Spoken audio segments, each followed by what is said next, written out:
السلام علیکم ورحمۃ اللہ وبرکاتہ۔ عبدالکریم آزاد مخاطب ہوں۔ آج کا ہمارا موضوع ہے گوند مکل۔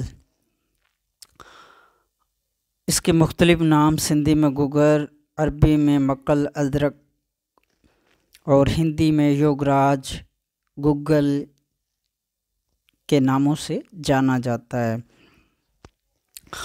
یہ ایک درخت کا گوند ہے جو مرمکی سے مشابہ ہوتا ہے۔ یہ درخت 4 فٹ سے 6 فٹ تک اونچا ہوتا ہے، بعض دفعہ اس سے بھی زیادہ بڑا ہوتا ہے۔ اس کی شاخوں کا رخ قدرے اوپر کی طرف ہوتا ہے اور ان میں 3 پتے ایک مقام پر لگے ہوتے ہیں۔ پتے عموماً بارش کے بعد نکلتے ہیں اور ساون کے فل موسم میں جا کر اس میں سے پھول وغیرہ لگتے ہیں۔ تو پھول کا جو رنگ ہوتا ہے سیاہ سرخ زردی مائل، اس طرح کا اس کا رنگ ہوتا ہے۔ گگل یعنی کہ گوند مکل جس قدر بھی پرانا ہوتا ہے اس کی تلخی بڑھ جاتی ہے، کیونکہ اس کا ذائقہ انتہائی تلخ ہوتا ہے۔ جوں گگل یعنی گوند مکل پرانا ہوتا جاتا ہے تو اس کی تلخی مزید بڑھ جاتی ہے۔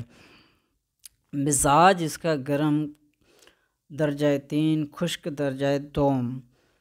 مقدار خوراک 1 گرام سے 1.5 گرام تک۔ مقام پیدائش پاکستان میں صحرائے تھر میں اس کے زیادہ پودے پائے جاتے ہیں، اور اس کے علاوہ راجپوتان یا دیگر ممالک میں یہ کہیں کہیں دیکھا جاتا ہے۔ فوائد کے اعتبار سے جو اس کا استعمال ہے، یہ فوائد کے اعتبار سے جعلی، ملین، محلل اورام ہے۔ منزج و مسہل بلغم ہونے کی وجہ سے اس کو بلغمی و عصبی امراض مثلاً لکوا، فالج، وجل، مفاصل، عرق النساء وغیرہ میں استعمال کیا کرتے ہیں۔ بعض لوگ زمادن بھی اس کو استعمال کرتے ہیں، یعنی کہ اس کا زماد بھی ان امراض میں لگایا جاتا ہے۔ اور پرانے لوگوں میں سے اکثر جو سمجھدار لوگ ہوا کرتے تھے، دیہاتی لوگ، وہ گھر میں کیڑے مکوڑے، مچھر، چپکلی وغیرہ کو بھگانے کے لیے اس کی دھونی کیا کرتے تھے، یعنی کہ بطور بخور اس کو جلا کر گھر میں کمرے میں یا دھونی دیا کرتے تھے، جس کی وجہ سے کیڑے مکوڑے یا اس طرح کے زہریلے حشرات، چپکلیاں ہوئیں یا مچھر ہو گئے، اس طرح کے جتنے بھی زہریلے حشرات ہوتے ہیں وہ بھاگ جاتے ہیں۔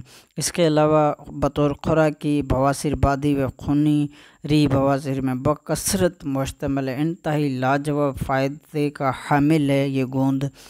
تو گوند عموماً صفوف میں شامل کرنے کے لیے ذرا مشکل ہوتا ہے، اس لیے اس کو توے کے اوپر ہلکا بریاں کر کے پھر اس کو باریک کر کے صفوفوں میں استعمال کیا جاتا ہے۔ اس کے علاوہ ہندو مذہبی تہواروں میں بطور ہون اس کا استعمال کرتے ہیں، اور اس کے علاوہ یہ گٹلیوں اور رسولیوں کو تحلیل کرتا ہے۔ مرہم میں استعمال کیا جاتا ہے۔ اس کے استعمال سے یعنی کہ مرہم میں اگر شامل کیا جائے تو مرہم کی افادیت بڑھ جاتی ہے۔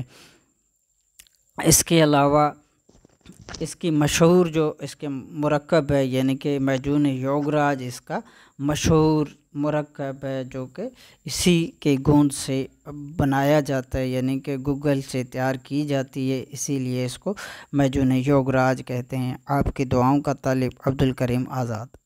السلام علیکم۔